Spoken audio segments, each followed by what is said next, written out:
So, what was the biggest moment in your pro ball career? What was your biggest moment, man? Man,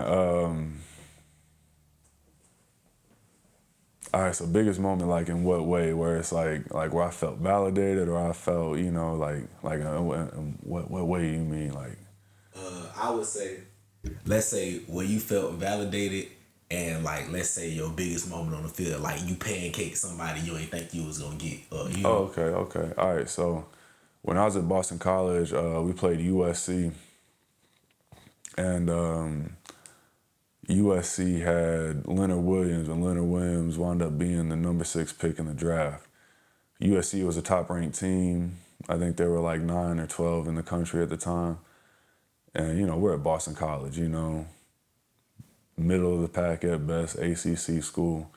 2 new transfers on offense. We got, a couple of transfers on defense, all grad transfers. So, man, Ryan Day was my offensive coordinator at Boston College, Ohio State's head coach. They put together a hell of a game plan on offense. I just so happened to be matched up with Leonard Williams. And I had a hell of a day, man. Like, no sacks, no pressures. Had some really good blocks in that big bitch. He was a motherfucker, obviously, sick, top, number 6 pick in the draft, Obviously, you're not just getting there by looking like a motherfucker. You get there by being a motherfucker. So that was a fucking battle. We wound up running these motherfuckers out the stadium. I think we ran for like 350. Quarterback ran for like 200 yards. But yeah, that moment, man, it's like, because like I said, when I was at Florida, I went against some pretty good motherfuckers. And at this point, this is like week 3 of my senior season. So this is like, my first real test at this point. And yeah, I definitely had a great game against him and, the rest of his teammates. One of the best games of my career, probably.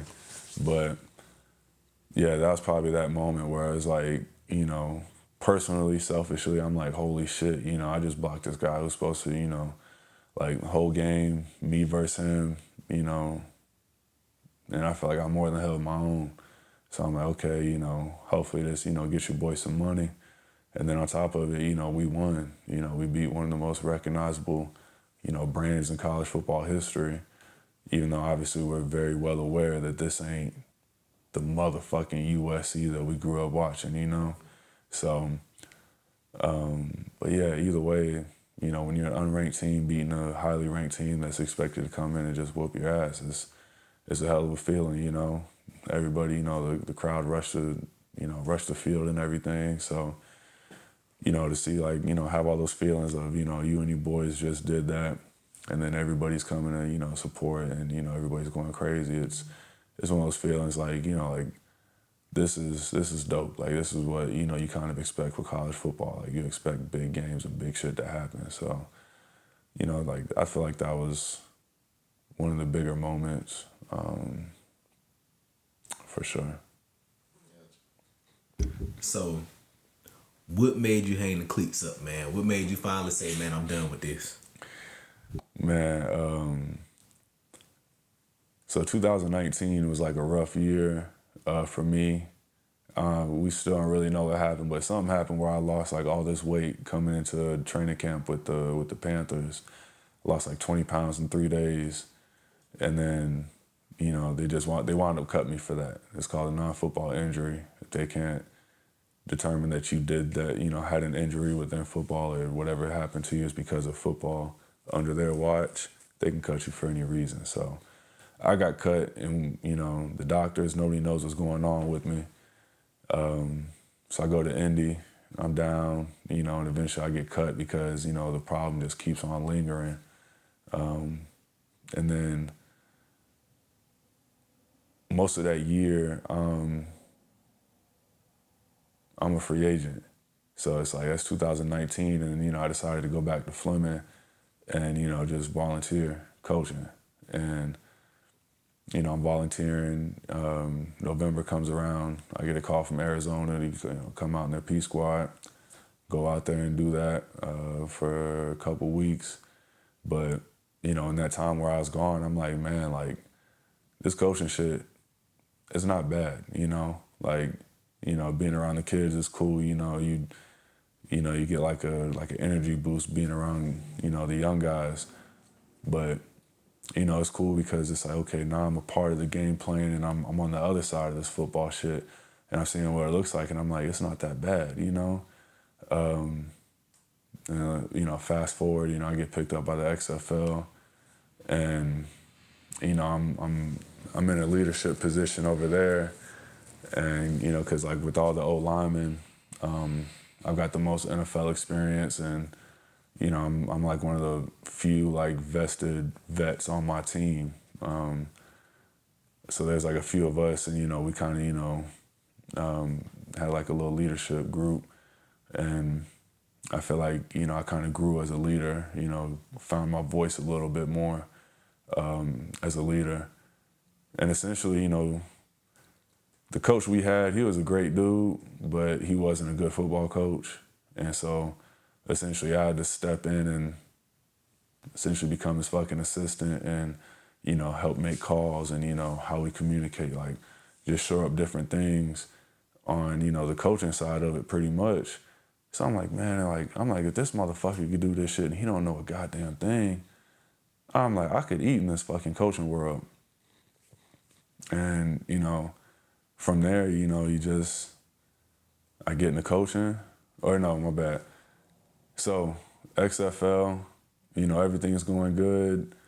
We're one of the better teams in the XFL and we're getting ready to play the number one team, Houston. They had a great quarterback, great offense, like super exciting team. They were dominating everybody. And then it's like, I think it was like 2 days before the game, that's when COVID like officially hit. So, and it was kind of crazy because once COVID officially hit, I'm not sure if you talked to TP about this, but man, like at least us up in New York, like once they said, COVID hit and it's, shutting certain things down, next thing you know, we see coaches packing out, leaving with big ass bags and shit. And then one of the head coach finally, just like sent everybody like a mass text, like, hey, the XFL's over. Like, y'all, pack up y'all shit, we gotta go. Like, he didn't say it like, mean or nothing, but he's like, y'all get y'all shit ready. And, we'll figure out, how to get everybody home and shit. So it stopped real fucking quick. Like, we're practicing game plan and shit. We're like literally in meetings. Next thing you know, you just see coaches just, all right, guys, we go ahead and, we got a team meeting, get up out of here. Like, in a matter of like 30 minutes, like we heard a rumor, then it was official, time to go home. So at that point, I'm like, man, do I feel like still going through my regimen of, getting in shape, eating right, and, doing all this to go back to the NFL to potentially just be a camp body?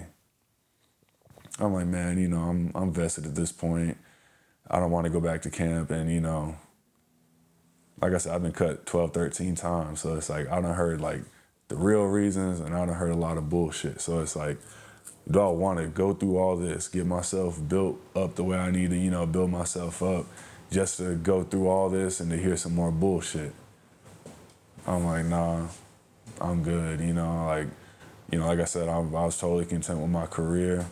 And I feel like, before the XFL, I never had a plan B. Like, a lot of people can say it, but it's like, I never did. I didn't have a plan B. Like, I was singularly focused on making it to the NFL and playing as long as I could. And then with the XFL, I was in that coaching leadership role, and I'm like, man, this shit ain't too fucking bad. Like, let me see what coaching's about. And then I got into coaching, got into training, and, I've been killing, both ever since. Like, I'm not coaching this year, but, it's more on personal reasons, I guess we could say. But, coaching, consulting, doing stuff like that, I just saw an avenue with that. And I'm like, man, I could do some good things in this world. Like, I feel like I can really coach. And, it's paid off because, you know, the one group that I coached, you know, for 2 years over at Fleming, 4 of the kids got scholarships, and 3 of them are going, you know, G5 or P5. And then my center, if my center was about 6'2", 6'3", that motherfucker would have got a scholarship too, because he was all state. So, you know, it's like the coaching shit paid off because, you know, obviously of what it's producing for the kids, but, you know, I just know that there's an impact being made on these kids, you know, whether they get scholarships or not. You know, I feel like I've got, you know, a message to, you know, spread to the youth and, you know, something to help them out, you know, whether it's with football or whether it's, you know, with situations that come up in real life, you know. So, yeah, man, you know, I feel like once I kind of got into that world at the end of it, I'm like, man, like, this is something I really see myself doing and being successful at. And, yeah, like, I wasn't looking at it, you know, initially to, like, you know, make an impact on the kids. I thought I was just going to be somebody who just pops in and out, gives, you know, some 2 cents and gets out of there. But once you're around the kids, it's like, how could I not give you advice? You know, like, how could I not, you know, observe something and, you know, just help you, like, okay, I see this and I see that you could be better here. How could I not try to offer that advice and help a kid, you know, get through a situation or, you know, get to a point where maybe they didn't believe they could get to, you know? So you just fall in love with all aspects of the shit. And honestly, like, with what I know and what I've learned, it's like, it's so fucking easy. Like, it's literally one of the easiest things I've done in my life because I just get to talk about, you know, my experience or relate my experience to so many situations. So, yeah, man.